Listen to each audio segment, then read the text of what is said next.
Hepinize merhaba arkadaşlar. YouTube kanalıma hoş geldiniz. Sefalar getirdiniz. Canlarım, ballarım. Yani sesim çok kötü çıkıyor arkadaşlar. Şu an bu videoda biliyorum verdiğim rahatsızlıktan dolayı da sizlerden özür diliyorum. Ama yani şöyle söyleyebilirim size. Öyle zor bir hafta geçirdim ki yani şu anda hangi günden beri?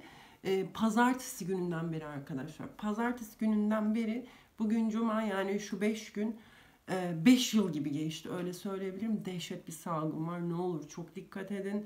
Yani çok değişik, çok fazla kabus gördüm. Gündüz gece sürekli uyudum. Hani bir saat uyudum, yarım saat uyanık kaldım. 2 saat uyudum, 15 dakika uyanık kaldım. Sürekli uyudum uyandım böyle.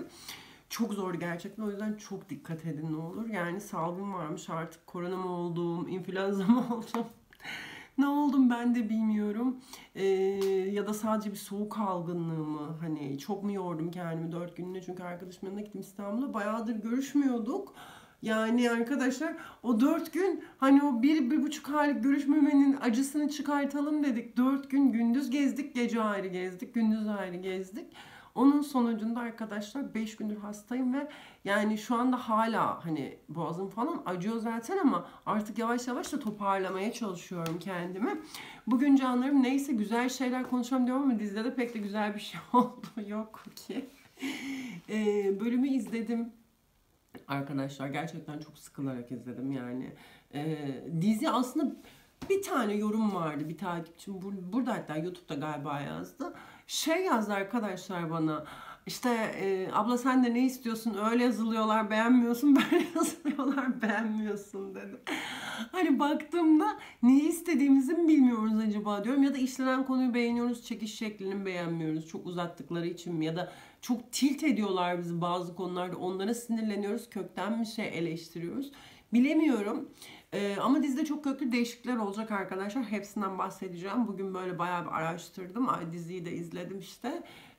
Gece yani bölüm yayınlandı. Ondan sonra o sırada dışarıya bir çıkmıştım hava almaya. Ondan sonra eve dönünce tekrar yani geriye sarıp izledim, öyle söyleyeyim.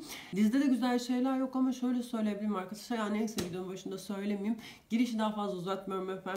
Çapkın'ın yayınlanan 72. bölümünü konuşacağız. 73 ile ilgili de duyumlarımı sizlere paylaşacağım. Başlasın videomuz. Evet canlarım ballarım. Öncelikle Orhan'ın ölümünden bahsetmek istiyorum arkadaşlar. Benimle dalga geçebilirsiniz. Yani. Ama hastalıktan mıdır, nedendir bilmiyorum. Ben Orhan'ın ölümüne bir ağlamışım. Bir ağlamışım.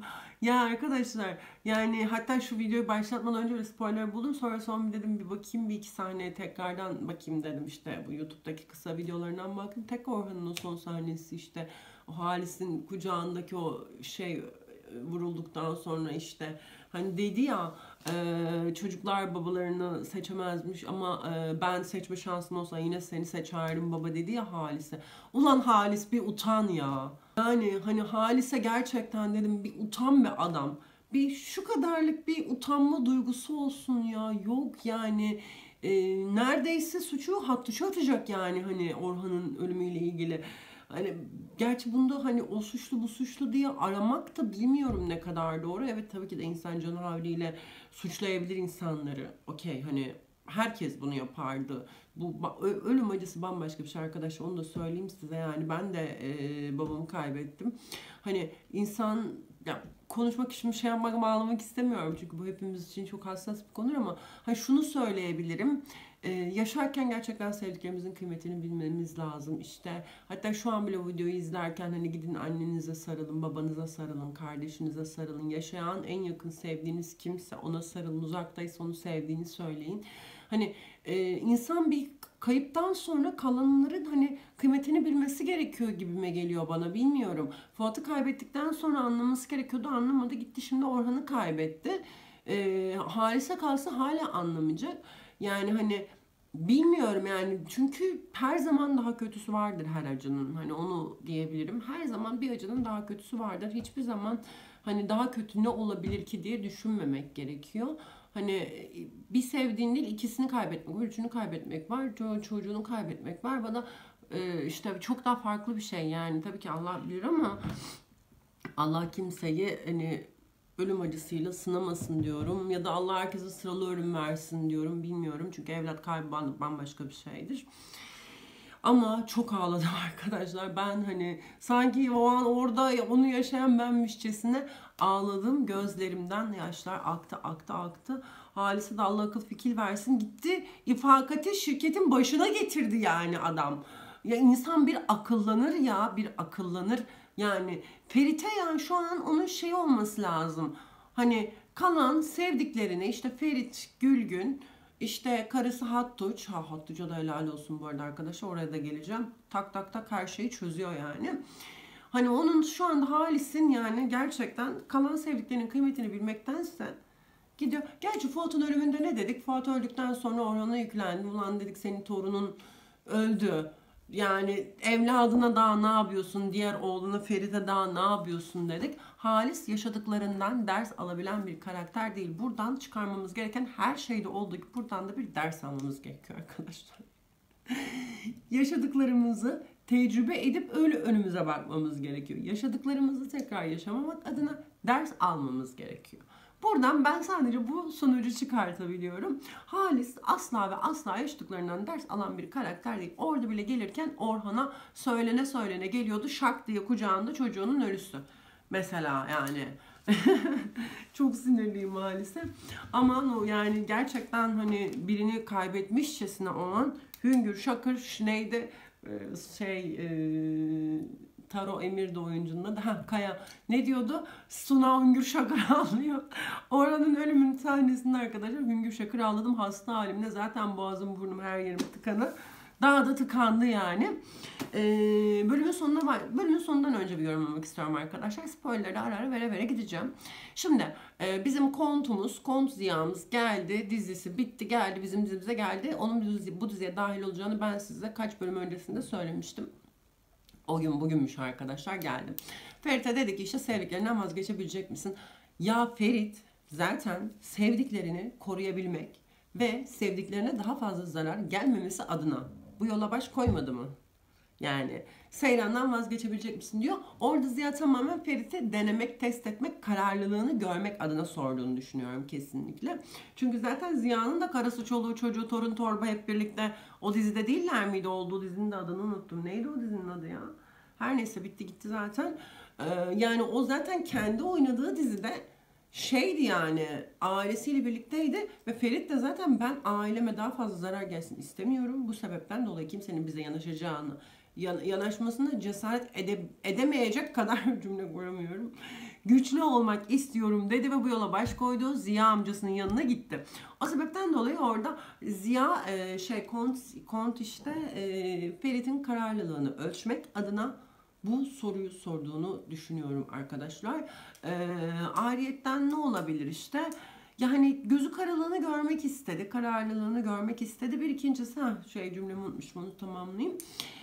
Şimdi bu yola girdiğinde arkadaşlar yani ne kadar çok güçlü olursan ol yani yine sevdiklerin başına gelebilir ki sen bu yola girdikten sonra daha fazla gelecektir. Yani burada Ferit'in de aldığı karar kadar saçma bir şey yok. Zaten sizin başınıza gelen her şey geçmişte senin dedenin sevdiği kadın, deden onların o gücüyle birlikte güç peşinde mutlaka düşmanlık getirir ya. O güçleriyle birlikte zaten var olan düşmanlarının yıllar içerisinde var olan kinleriyle birlikte bunları yaşadın. Sen çok güçlenince sana bir şey olmazsa, işte annene karına bir şey olmazsa yarın öbür gün çoluğundan çocuğundan 20 sene sonra çıkar Halis'in yaşadığı kaderi yaşarsın. Tarih tekerrür eder diye bir cümle var. Ben gideyim bunların Ferit'le konuşayım diyorum. Yani onların hepsini böyle çok saçma buldum. Zaten dizide genel olarak bir tutarsızlıklar yok mu? Var arkadaşlar.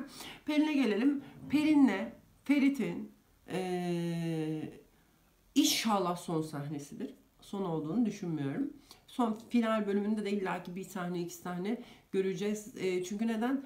Yani Pelin Seyran'ın karşısına o şekilde çıktıysa zaten o finalde bir şey olacaktır. Ama bu arada bu Buğçe Buse şükürler olsun Allah'ıma diyecektim ki tam saçım takıldı. Şükürler olsun Allah'ıma arkadaşlar. Önümüzdeki sezon için farklı bir diziyle anlaşma imzalıyormuş ve Paketleyeceğiz, kurdeleyeceğiz, postalayacağız farklı diziye. Sonunda çıkıyor arkadaşlar Pelin diziden. Çok sevindim bu habere. Yani dizinin bu arada şeyde TikTok'ta mı ne bir yerde bir video izledim. Bu dizi 15 reytingleri görmüş. Şu an inanamıyorum. 3'ler 4'ler. 15 reytinglerden 3'lere 4'lere. Bakın nereden nereye. En büyük sebeplerinden biri Pelin'i inatla dizide tutmalarıdır. Başka hiçbir şey demiyorum. Çok ama çok sinirli izleyici. YouTube'da bile yani bölüm şey ya 71. bölüm, 72. bölüm. 72 daha dün gece yayınlandı 71. bu 10 milyon izlenmeye uzanmış. Yani o kadar çok seveni var bu dizinin. Televizyonda şu anda inatla izlenmiyor. Çok sinirli insanlar. Tabii ki Şerbun'un bu kadar iyi yükselişi de çok iyi gidişi de burada etkili ama yani yine de bu kadar olmazdı. En azından bir 7'leri 8'leri görürdü yani.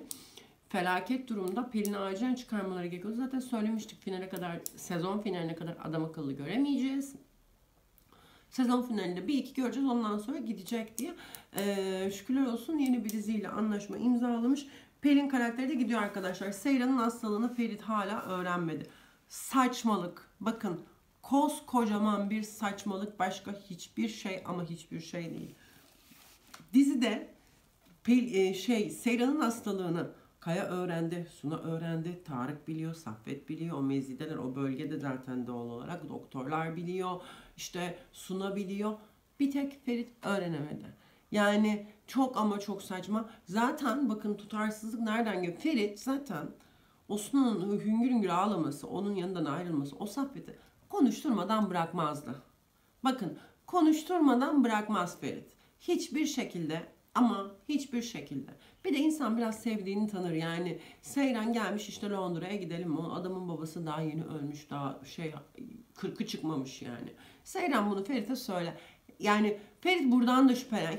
Hiçbir türlü ya bakın hiçbir türlü çok saçmalık. Yani zaten izleyicinin aklıyla oynadığı zaman bir dizi. Zaten senarist yine değişiyormuş. İzleyicinin aklıyla oynadığı zaman olmuyor kardeşim. Olmuyor. Yani izleyici sinirleniyor yani bizimle dalga mı geçiyorsun diye. Seyran hala hastalığını söylemiyor Ferit'e işte. O hastanedeki bilmiyorum ya bana hepsi çok saçma geliyor arkadaşlar. O sebepten dolayı yani hani artık eleştirisini de kaçıyor yani bir yerden sonra. Seyran Tarık'la gidecek mi? Şimdi bu konuda da iki tane spoiler buldum, iddia buldum. Yani ikisi de bana mantıklı geliyor. İkisini de sizinle paylaşacağım arkadaşlar. Şimdi çok büyük bir şaşırtma olacak bu arada finalde. Ben gideceğini kendi şahsi fikrim Tarık'la gideceğini düşünmüyorum. Tarık'ın teklifini Kaya serbest kalsın diye, Kaya Tarık'ın elinden kurtulsun diye Seyran orada kabul ediyor gibi oluyor. Bakın Seyran çok yüksek ihtimalle arkadaşlar bulduğum spoilerlerden biri bu arada bu. Benim de düşüncem buydu zaten. Tarık'la da gitmeyecek Londra'ya. Ferit'e de söylemeyecek. Ferit'ten ayrılmak istediğini söyleyip ablasını da alıp gidebilir. Yani Tarık'la gitmesi çok farklı bir olay. Ben Tarık'la o yüzden gideceğini düşünmüyorum. Bütün oklar zaten şu an bunu söylüyor. Ama çok büyük bir şaşırtma olacağını söyledi ekip. Hani oyuncular falan da o şekilde söyledi. Yani şu anda bu şaşırtma hani bütün oklar şu anda hani o bileti de aldı ya orada Seyran. Onunla birlikte gideceklermiş gibi oluyor. Ama ben öyle olacağını düşünmüyorum arkadaşlar. Böyle bir durumda zaten hani ya birinci iddia işte Kaya ile birlikte gitmesi, ikinci iddia da dediğim gibi ablasıyla birlikte gidiyor. Yani bir ihtimal daha var. Ferit bunun hastalığını öğreniyor. Ferit'le birlikte gidiyorlar. İşte zaman atlıyor, geliyor vesaire cart curt. Ben Ferit'le birlikte gideceklerini zannediyorum. Şöyle olabilir. Bu arada bir tane daha şöyle bir iddia buldum. Tam işte Londra'ya gitmek için Kaya'yla Seyran havaalanındayken geçen sezonki final nasıl olmuştu arkadaşlar? Ferit'le Seyran kaçarken işte Kaya diyorum ya burada Tarık. Ferit'le Seyran kaçarken Tarık oradan geldi ya. Bu sefer de Seyran hastalığı için Tarık'la birlikte havaalanındayken Ferit geliyor elinde silahla. Yani bir de böyle bir iddia da var ama tabii bunlar aynı aslında yine iki iddia oluyor yani ya Tarık'la gidecek Seyran işte ya da ablasıyla birlikte gidecek. İşte Ferit'le birlikte onu zannetmiyorum. Onu duydum da onun fazla bana güçlü gelmedi yani öyle söyleyeyim size. Yani bana dediğim gibi çok ama çok yüksek ihtimalle Tarık'la da gitmeyecek Seyran. Ferit'e de söylemek istemeyecek. Tabii Ferit sonradan öğrenebilir. Suna ile birlikte yurt dışına gidecekler. O sırada da Seyran'ın gittiğini Ferit öğreniyor. Yıkılıyor. Biri uçakta giderken Ferit oradan yıkılıyor. O şekilde son sahne çekiliyor olabilir arkadaşlar. Önümüzdeki bölüm yani sezon finalini bir de şöyle bir yorum da okudum gerçi. Çok kötü bitirmeyeceklerini, sezon finalini çok kötü bitirmeyeceklerine dair bir yorum okudum. Ama yani bu ihtimaller dahilinde Seyran'ın hastalığının gerçek gibi gösterilmesiyle birlikte çok kötü bitmeme ihtimali kalkıyor ortadan yani. Seyran'ın hastalığı resmen hala gerçek gibi. Yani yorumlarda da çok şey okudum bu arada. Çok güzel şeyler yani çok mantıklı şeyler de yazmışsınız ama ihtimal verdiklerimi zaten burada söylüyorum. Yani bir de biri de şey yazmıştı. Pelin çıktı işte Pelin gitmeden önce son bir gol atacak Seyran'a şeklinde. Bir şey vardı. Kız şey oluyormuş bir de. Pelin oradan çıktı geldi hastalığını biliyorum. İşte sen gerçekten hasta değilsin şunu şu planladı diye Seyran'a şak diye söylüyormuş. Gerçekten ne gülerim. O kadar da olmasın yani. O kadar da olmasın yani. Ama hala o belgede orada koskocaman Pelin'in adı yazarken yani hala Seyran hastalığı gerçekmiş gibi devam etmesi ben hayretler içerisinde izliyorum. Akıl tutulması yaşıyorum yani bazen Yalı Çapkını'nı izlerken. O kadar ama o kadar sinirlerimi bozuyor. Bir Hattuç'a değinmek istiyorum arkadaşlar. Kız Hattuç. Şu Hattuç'u dinleseler aslında dizide ne dert kalacak ne tasa gerçekten. Ne kadar çok sinir olsam da bir yandan da çok zeki buluyorum ben o kadını. Yani şak diye Falcı'nın ölümüyle birlikte ifakat yapmıştır dedi. Şak diye Orhan'ın ölümüyle birlikte dedi işte senin düşmanın ifakatte işte Orhan onun yanına girmişti çıkmıştı orada var bir haltlarda direkt ifakatle Şehmuz'un o bağlantılarını falan şakır şakır şakır çözüyor kadın olayları. Kimse kadını sallamıyor resmen. Çok ama çok sinirlerim bozuluyor. Suna'ya ne dedi? İfakat dedi o falcı şey yapmıştır dedi. Suna'nın olayını da şak diye çözdü o ifakatin muhabbetini. Yani o yüzden hani dizide şöyle söyleyeyim gerçekten bir tane yorum okumuştum ya. Hangi yorumdu? Kızılcık Şerbeti ile ilgili bu şeyle Çimen'le şeyin oğlu Ömer'in oğlu o çocuğun adını mı unuttum. İşte bir beyni sırayla kullanıyorlar diye. Bu dizide arkadaşlar bir tane beyin var. Bütün karakterler o beyni sırayla kullanıyor gerçekten. Çok sinirlerim bozuluyor. Bak Ferit o mazlumu gördü direkt anladı oradan dedi bunda bir tuhaflık var dedi. Ama orada da iş işten geçti. Mazlum Bey'imiz de Esme Sultanımızı kaçırdı arkadaşlar. Ama onu ben çok uzayacağını düşünmüyorum onunla. Ha şöyle olabilir. Önümüzdeki bölüm şimdi sezon finali olacak ya. İşte Esme kurtulacak mı kurtulmayacak mı Cercut şeklinde orada bırakabilirler. Soru işareti olarak Esme'nin kurtuluşu kalabilir arkadaşlar. Kaya'ya gelmek istiyorum arkadaşlar. Ya Kaya diziden hala çıkacak muhabbeti var. Yani büyük ihtimalle arkadaşlar önümüzdeki bölümle birlikte Kaya diziden çıkacak arkadaşlar. Pelin diziden çıkacak. Orhan da diziden çıktı. Birçok karakter zaten diziden çıkacak şeklinde konuşulmuştu. Hatta burada söylüyorum bakın Esme bile diziden çıkabilir. Yani hani uzun sürmeyecek dedim ama hani kaçırılma muhabbeti uzun sürmeyecek. Yani ya kurtulacak ya ölüp gidecek gibilerinden. Yani o muhabbet uzun sürmeyecek. Tayyar'ı bulacaklar. Bu arada önümüzdeki sezon arkadaşlar şöyle bir şey de olacak. Ferit'e çok ama çok yüksek bir güç eklenecek. Hani bu baş koyduğu yolda güçlenecek yani. Bir zaman atlaması olayı da olabilir. Bir aldığım duyumda bu yönde. Bunu da zaten siz de duymuşsunuz. İnternette çok fazla dolaşıyordu canlarım. Benim anlatacaklarım bu kadar. Bu arada Asuman'ı gördük dizide. Asuman'ı gördük. O da yaşıyormuş dedim yani. Onu da gördüğüme şaşırdım. Bitti onun hikayesi. O da yürüsün gitsin artık. Bana bakar mısın? Teker teker oyuncuları çıkartıyorum. Yani önümüzdeki sezon şu dizinin adam akıllı tutabilmesi için sağlam bir şeylerin olması gerekiyor yani. İşte ne bileyim ya Asuman'la bu iş olmaz artık. Bu reytingler Asuman'la kurtulmaz. Ay şeyi unuttum bu arada onu atladım arkadaşlar. Şuna bakarken gördüm. İfakat'in yeğeni geldi yalıya girmek için beni yalıya sokacaksın diye.